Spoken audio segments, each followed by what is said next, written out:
My Fox News column today is on the Veepstakes. It was inspired in part by that commentary podcast where, to quote John Podhoretz, I'm calling it. All right, so John Podhoretz said he watched the mega rally and he saw the introduction of Donald Trump and how the mega rally crowd reacted to the introducer. And he said, that's it. That's the guy. And so my Morning Glory column over at Fox News is entitled Trump's Veepstakes is close to wrapping up. Some very smart people have anointed North Dakota Governor Doug Burgum, and it seems headed that way, but is the subtitle. And I review the case for Doug Burgum. He's very, very, very smart. Yes, he's a billionaire, and they talked about that on the commentary podcast. But Doug Burgum is a Stanford MBA, made his money the old-fashioned way. He mortgaged his farm, took the $250,000 that he had, put it into accounting software, almost lost the farm, built it back up, fired everybody that he didn't have to have, went to DEFCON 5 or 1, whatever the highest one is. I always get it wrong. And turned it around, built it up, sold it, I think, to Microsoft. He's worth a lot of money. And he's been a very good governor of North Dakota. And as they said on the commentary podcast, he's a very comforting presence for the normies. That would mean establishment Republicans. That would mean me. People who can remember voting for Jerry Ford.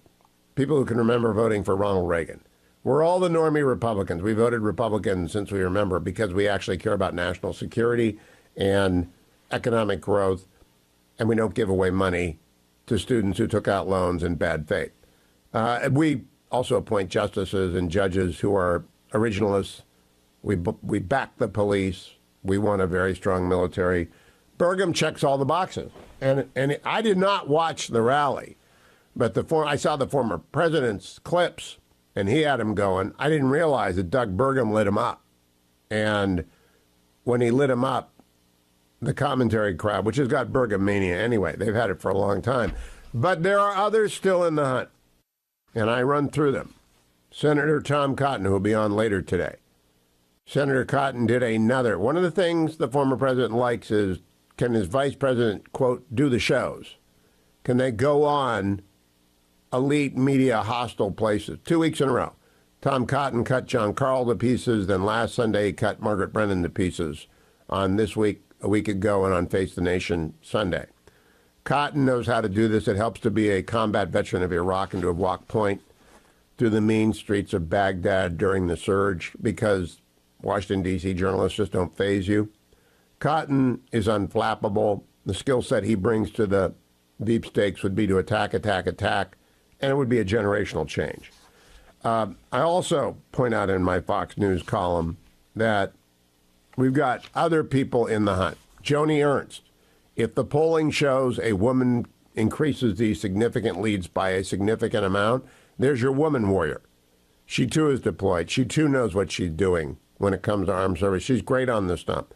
Mike Pompeo, another warrior, number one in his class at West Point, another Harvard lawyer like Tom Cotton. And of course, Secretary Pompeo is very known to the former president. I think maybe Pompeo's headed for defense, but he'd be a great, great comfort to the normies. And boy, Mike Pompeo and Kamala Harris, I wouldn't want to think about that.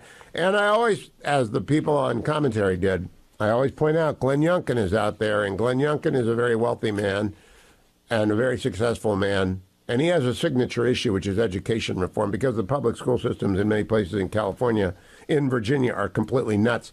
And maybe he could flip light blue Virginia. It's very hard because the Beltway has taken over Virginia politics. We used to elect Republicans in my home state. Very hard to do now, but Glenn Youngkin pulled it off. And there are no mortal locks in this. Marco Rubio is often mentioned, but I don't know how you get out of you can't have, the Constitution says the president and the vice president can't be from the same state.